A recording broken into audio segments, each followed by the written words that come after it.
Assalamualaikum warahmatullahi wabarakatuh. Perkenalkan, nama saya Puja Widya, NPM 1840102002, MSP A1.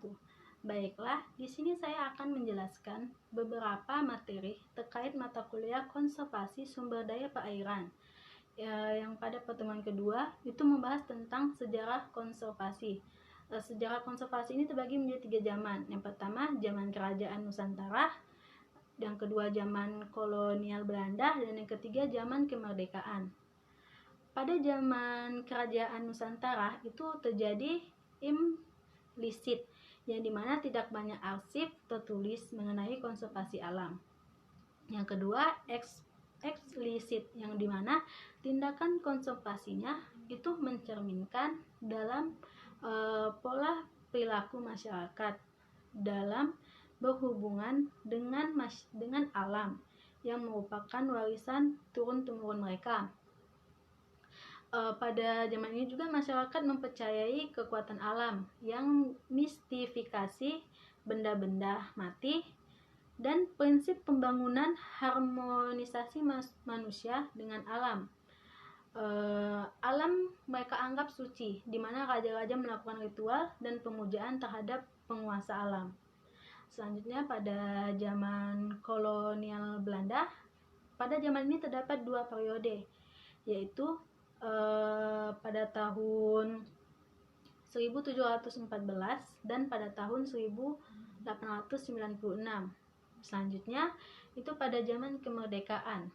Pada zaman kemerdekaan ini, itu telah adanya upaya perlindungan alam terhadap konservasi alam. Yang kedua itu penetapan pegawai khususnya untuk melakukan urusan perlindungan alam.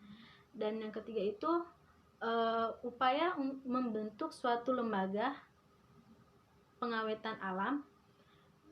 Dan selanjutnya pada materi ketiga itu membahas tentang penetapan wilayah konservasi.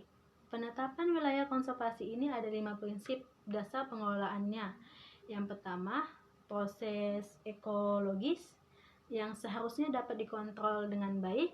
Yang kedua, tujuan dan sasarannya hendaklah dibuat dari sistem pemahaman yang ekologi.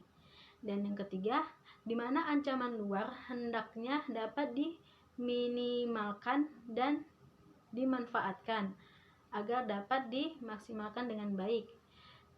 Yang keempat, proses evolusi, di mana hendaknya melakukan sebuah pertahanan agar konservasi alamnya tetap terjaga. Dan yang kelima, pengelolaan, di mana pengelolaan ini bersifat adaptif dan meminimalkan kerusakan sumber daya alam dan lingkungan sekitarnya. Selanjutnya, ada 3 pokok konservasi sumber daya alam hayati dan ekosistemnya. Yang pertama itu melakukan perlindungan sistem penyangga pada kehidupan. Yang kedua itu pengawetan, di mana melakukan pengawetan keanekaragaman jenis suatu tumbuhan dan satwa beserta ekosistem di sekelilingnya. Yang ketiga, pemanfaatan secara lestari agar sumber daya alam hayati dan ekosistemnya tetap terjaga. Konservasi sumber daya ikan ini terbagi menjadi 3, yaitu konservasi ekosistem, konservasi jenis ikan, dan konservasi genetik ikan. Konservasi sumber daya ikan adalah upaya pelindungan dan pelestarian serta pemanfaatan sumber daya ikan, termaksud ekosistem, jenis, dan genetiknya untuk menjamin keberadaan, ketersediaan, dan keseimbangan dengan tetap memeliharakan dan meningkatkan kualitas, nilai, dan keanekaragaman sumber daya ikan.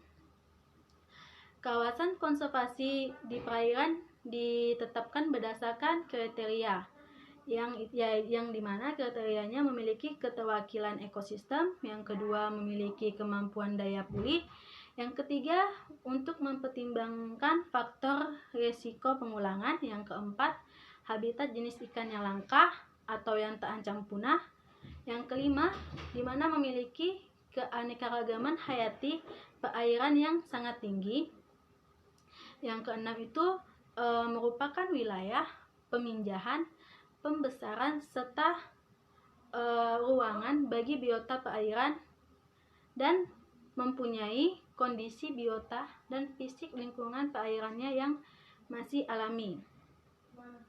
Selanjutnya, pada pertemuan keempat itu membahas tentang hewan-hewan yang dilindungi, di mana suatu negara itu melakukan sebuah perjanjian yang diatur dalam undang-undang untuk mengatur perdagangan flora dan fauna yang diperdagangkan secara ilegal yang terancam punah di dunia.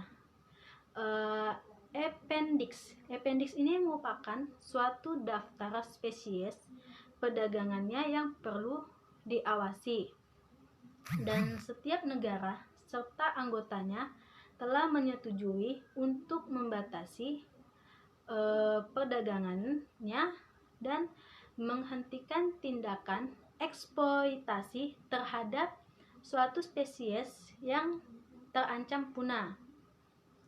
Appendix ini tidak berlaku jika beberapa faktor, antara lain sirkus, yang kedua perdagangan non-komersil, dan yang ketiga barang-barang pribadi, dan yang keempat itu penanganan budidayanya. Selanjutnya, pada pertemuan 5 itu membahas tentang asas pengelolaan suatu zona konservasi, di mana kawasan konservasi yang dilindungi adalah suatu area yang secara khusus diperuntukkan bagi sebuah perlindungan dan pemeliharaan keanekaragaman hayati dan suatu budidaya yang dikelola melalui upaya yang legal atau melalui upaya yang efektif lainnya.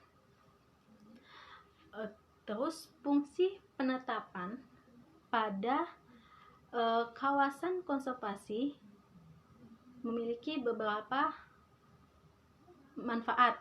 Yang pertama, sebagai pelindungan sistem penyangga kehidupan ekosistemnya. Yang kedua, pengawetan keanekaragaman jenis tumbuhan dan satwa beserta ekosistemnya.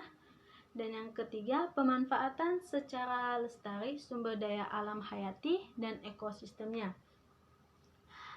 Penzonasian kawasan suatu konservasi, di mana zonasi ini merupakan suatu sistem pembentukan wilayah daratan atau perairan untuk dilakukan alokasi pada penggunaan yang spesifik, seperti pembagian wilayah, khususnya ke beberapa zona, di mana tiap zona ini akan dirancang untuk penggunaan dan pengumpulan khusus pada ekosistemnya.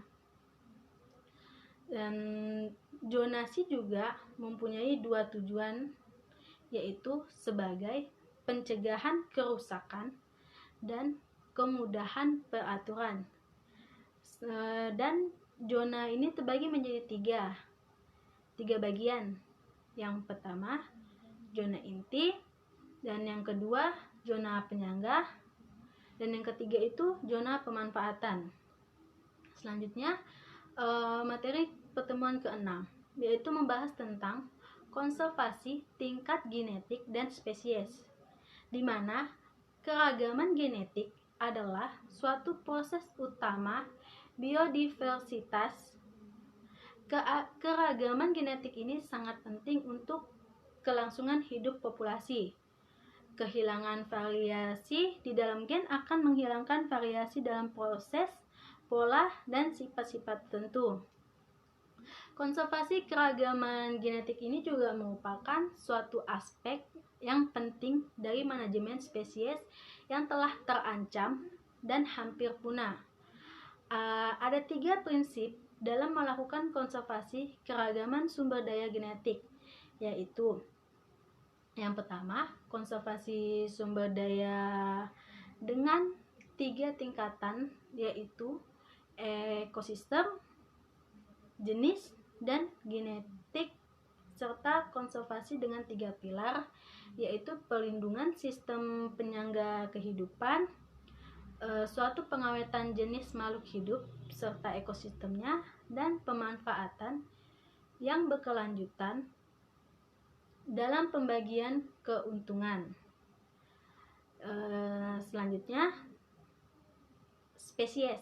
Spesies ini merupakan sekelompok individu yang berpotensi untuk berproduksi dalam suatu kelompok dan tidak mampu berproduksi dengan kelompok lain. Definisi lain dari spesies ini adalah di mana sekelompok individu yang mempunyai karakter morfologi, fisiologi, atau biokimia berbeda dengan kelompok lainnya. Selanjutnya, pada pertemuan ke-7 itu membahas tentang sebuah konservasi yang ada di Indonesia, seperti kompleksitas sumber daya alam hayati. Itu kompleksitas sumber daya alam hayati ini akan bertambah tinggi jumlah dan laju pertumbuhannya. Agar menjaga keamanan sumber daya alam hayati, maka ada hukum yang untuk memadai agar mencegah kepunahan keanekaragaman hayati. Keanekaragaman hayati ini sangat dipandang sebagai pondasi untuk ketahanan dan pangan untuk manusia, karena untuk menjaga ekonomi manusia seperti air bersih, pengendali penyakit, dan pangan. Manusia sangat bergantung kepada konservasi ini. Kerusakan alam hayati itu disebabkan karena konversi habitat alami serta pemanfaatan sumber daya alam secara berlebihan. Dan kedua itu pemanfaatan spesies yang tidak berkelanjutan seperti pemburuan dan perdagangan yang ilegal. Terima kasih. Wabillahi taufiq wal hidayah. Wassalamualaikum warahmatullahi wabarakatuh.